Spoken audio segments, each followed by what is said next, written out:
मेरी शूटिंग ही एक बारी तो मिगी फोन आया भाई सुधीर जी तुसी काम करो सवेरे कोई 6 बजे ने ना तुसी अम्फड़े पुजी आयो।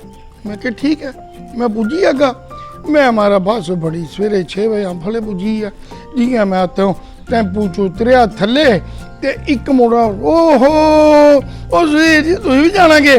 मैं क्या भरा जाना तो मिगी आखना है वो तुम सवेरे चले दे होने चाह तो नहीं पीती दी जे।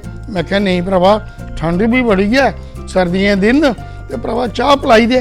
हूँ मारे चाह का आर्डर दे दिता ऐ यारा एक अपनी 2 कप बनाया हूँ एक मेरी तो किंदे आस्ते ऐ कुछ खागे। मैं क्या यार है कि ये कोल खाने वाला वो आखन लगा ऐ पे के है तेरे कोल खाने वाला। वो आखदा जी बंद ही बंद है मेरे को होर तो है कुछ नहीं। तो मैं उस भाई गी आख्या चाह लेगी। मैं कहा भरावा मेरे आस्ते 2 कप चाह बनाया। वो दोस्त मेरा आखदा है की गल वीर जी तुसें 2 कप के करनी। वो मैं भरावा 1 कप दे बंद ने पी जानी है।